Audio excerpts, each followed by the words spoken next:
Dans votre édition, nous verrons que les facteurs de Cambrai affrontent le froid grâce à une soupe bien chaude préparée par une association. À Strasbourg, nous découvrirons que les amateurs de vélo ont désormais un service de réparation à domicile. Une start-up parisienne vient d'ouvrir une antenne.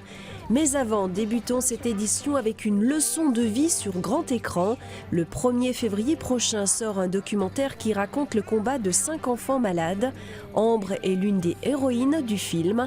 Rencontre avec cette collégienne de Haute-Marne qui fait tout pour vivre normalement.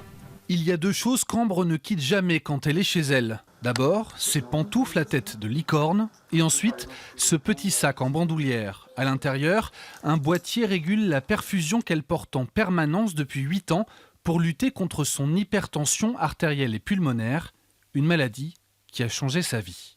La fatigue, c'est dur de porter le sac quand on est au collège, de marcher.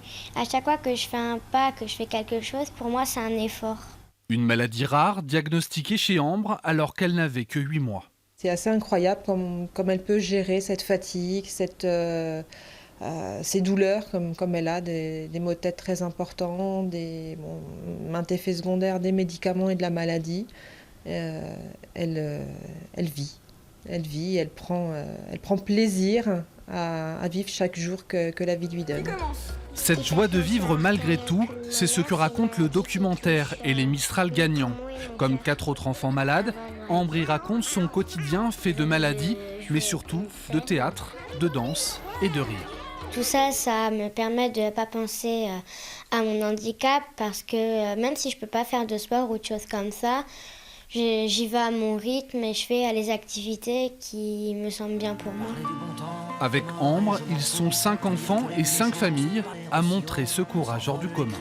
On garde toujours à l'esprit les risques, on minimise certaines choses pour pouvoir vivre et on avance et c'est ce qu'ils font et c'est ce que font leurs parents en les accompagnant tous les jours, même si c'est dur.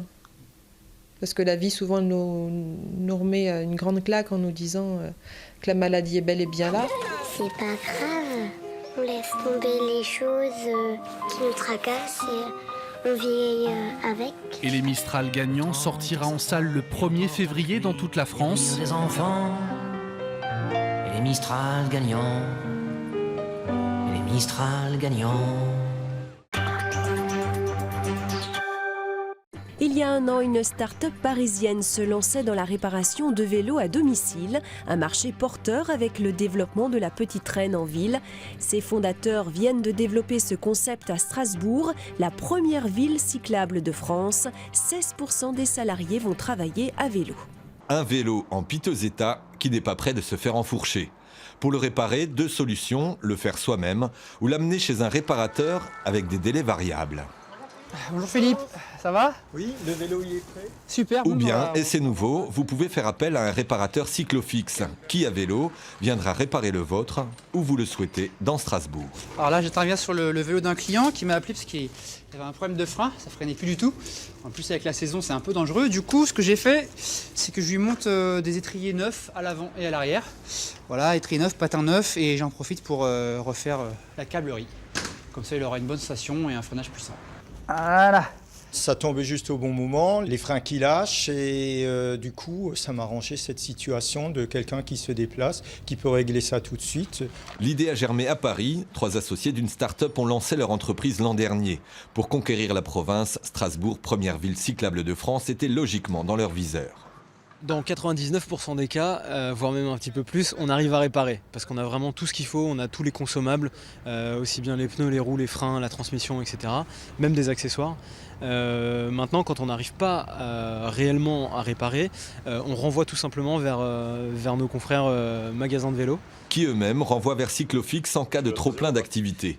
10 techniciens réparateurs ont été recrutés et formés, à l'image d'Alexandre, passionné de vélo. Moi, c'est un emploi à temps partiel. Et du coup, c'est un moyen de concilier et passion et en même temps du coup service. Montant de la facture pour les freins, 29 € par carte bancaire sur place. Pour joindre Cyclofix, un site internet avec les prix de chaque type de réparation, histoire de se remettre en selle sans mauvaise surprise.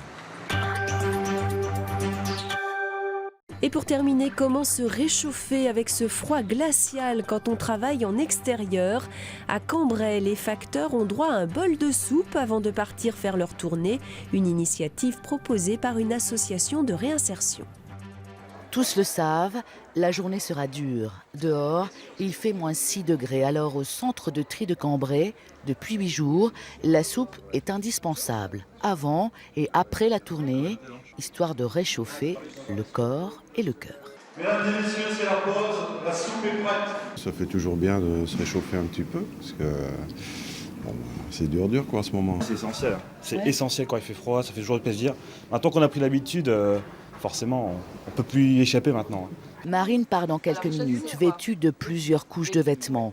Elle aussi passe boire une tasse de soupe cuisinée par une association d'insertion et amenée chaque jour à 8 heures. Aujourd'hui, au choix, champignons ou légumes. Il y a énormément de vent, parfois ça glisse, il y a un risque de chute. Voilà, les bordures sont glissantes et puis franchement tous les matins être dans le froid c'est pas toujours évident. On n'est pas toujours motivé le matin, faut l'avouer. Voilà. Donc ça vous aide? Ça nous aide, ouais. C'est parti pour 4 heures. Les conditions de travail sont pénibles, très vite et malgré tout, le froid gagne du terrain. Je commence à avoir un petit peu froid, mais après avec le vélo et puis avec le travail, ça va un peu mieux. C'est gérable, on va dire. Pour le moment, ça va. Au centre de tri de Cambrai, d'autres facteurs se préparent. L'opération soupe de légumes durera encore au moins une semaine.